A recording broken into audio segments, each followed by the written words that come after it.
Hello, everyone. If you're watching this, you are looking for some help on some part of the quarter four assessment review. So this video is working on the radicals. I'm not going to do the whole thing in this one video. It'd be pretty long, but yeah, you don't have to watch the whole thing. You can kind of fast forward to where you need some assistance. So just going to get started. So we're simplifying each expression completely. Um, Square root of 80 should be pretty used to this by now. Two numbers that multiply to 80 could be any two numbers. You just can't use one. So 8 and 10. Neither one of those is prime, so I'm going to keep going. 8 is 4 and 2. 2 is prime, so I'm circling it. 4 goes down to 2 and 2. I'm going to go back up to 10 now. 10 breaks down to 5 and 2.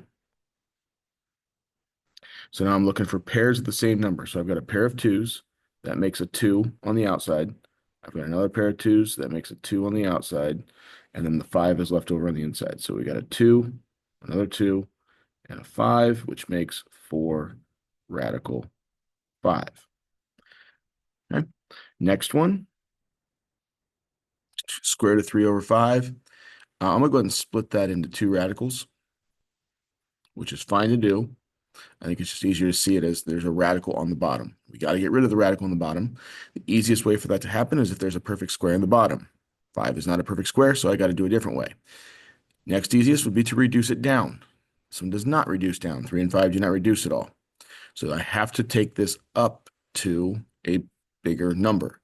That bigger number would be the square root of 25. So I'm going to multiply the square root of 5 by the square root of 5, which gives me the square root of 25. But that's helpful because the square root of 25 is just 5. So we've got the radical out of the bottom. Now I just got to go back and follow the rules. Well, if I multiply the bottom by radical 5, I have to multiply the top by radical 5. Since 3 and 5 are both inside the radical, I can multiply those together, giving me the square root of 15. If I look at the square root of 15, it does not break down any further. Just to show you real quick, it's 5 and 3, no pairs. So it just stays the square root of 15. Those do not reduce because the square root of 15 is inside the radical, 5 is outside the radical. Right. So there's the first couple, and I'm going to go left to right. I know the numbers go 1, 4, 7, but I'm going to go left to right here as we go through them. Number 7. So first thing I would do is reduce what I can. So I'm not doing anything with the square root yet. So I'm just going to put that right there. Fraction bar. 8 and 12, I can reduce and divide each of those by 4. So 12 divided by 4 is 3. 8 divided by 4 is 2. So I have 2/3. I have 4 x's on top and none on the bottom. So I have 4 x's on top. I have 3 y's on top and only 1 on the bottom. There's 2 more on top. Okay, so now here's what I've got. I've got this complicated thing kind of on top. And I've got the square root of 3 on the bottom. I'm going to go ahead and get rid of the radical on the bottom. Same way I did on number 4. All right, so that's going to give me the square root of 9 on the bottom. But the square root of 9 is 3. Now I'm just going to do what I can on top. Everything's underneath the radical, so I'm going to combine them to make 6. 2 times 3 is 6. X to the 4th, y to the 2nd. Well, the square root of 6 does not break down. It's 2 and 3. It doesn't break down. So that's as far as it goes. Square root of x to the 4th. Think of it like shoes. If I have 4 pairs of shoes on the ground, or sorry, 4 shoes on the ground, how many pairs can I make? Well, I can make 2 pairs. There'd be none left over, so that's x squared on the outside. And then y squared, same thing. If I have 2 shoes on the ground, how many pairs can I make? I can make 1 pair, none left over. So this one, outside stuff first. So it's x squared, y, and then the radical at the end, radical 6.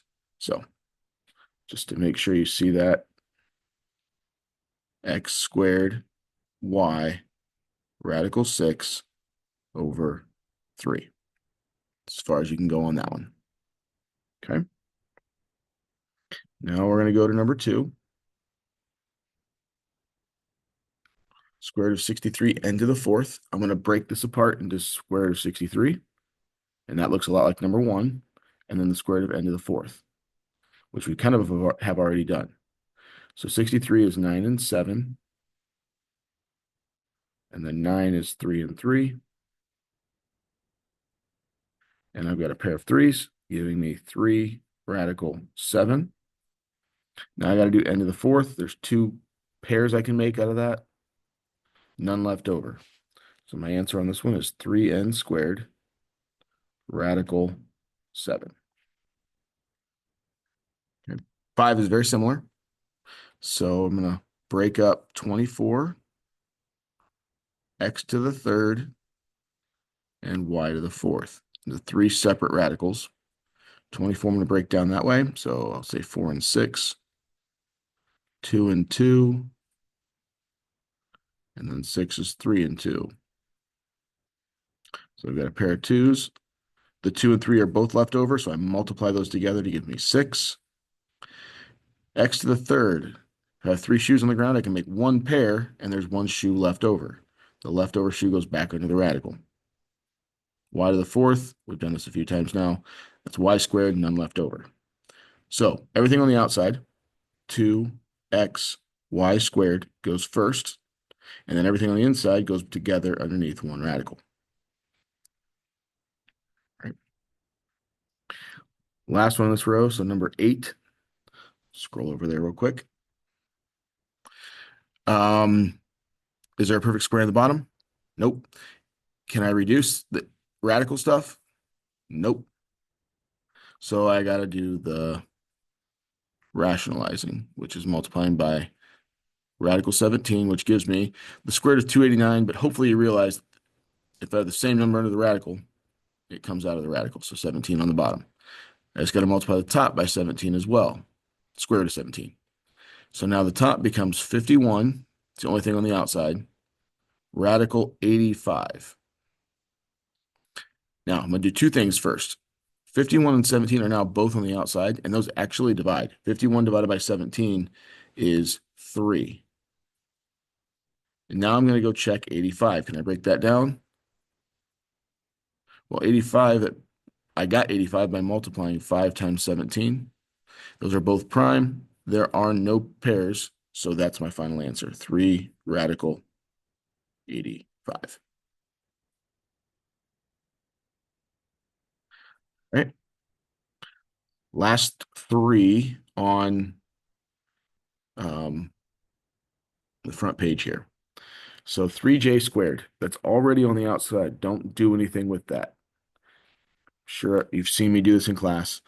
It's already on the outside, so I want to put it off to the side right now and go simplify the square root of 48 and the square root of j to the 9th. Whatever comes out is going to get multiplied by 3j squared. So 48 breaks down to 12 and 4. And then 12 is 6 and 2. 6 is 3 and 2. And then 4 is 2 and 2. So I've got a pair of 2's, that's a 2 on the outside. Another pair of 2's, that's a 2 on the outside. So I've got 4 radical 3. J to the 9th, I have 9 shoes. How many pairs can I make out of 9 shoes? 4. But there's a leftover, and that goes underneath the radical. Now I'm going to take those 2 and move them up here. So that's 4j to the 4th radical 3j.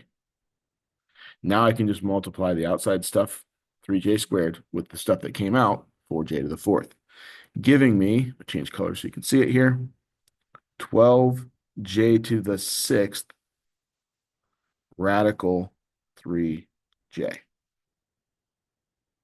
Done. All right, number 6. I'm going to split it again into 108 and 12. Not a perfect square. 12 is not a perfect square, but I can reduce. 108 divided by 12 is 9, or 9 over 1. So I'm dividing both of these by 12. And watch what happens when you do that. 12 divided by 12 is 1. 108 divided by 12 is 9. Nothing happened with the radical. I just divided the 2 numbers in the fraction. So I still have to take the square root. The square root of 9 is 3. Sorry, the square root of 1 is what I should focus on, is 1. Square root of 9 is 3, and 3 over 1 is just 3. So this one simplifies all the way down to just 3. Last one for this video, 2 radical 11 squared means 2 radical 11 times 2 radical 11. This is not FOIL. This is just a single term times another single term. So I'm going to multiply 2 times 2, it's 4. And then 11 times 11, which is 121. The square root of 121 is 11. So now I just multiply 11 by 4 and get 44. All right, so that concludes this video. Next video is going to go on to the second page, of course.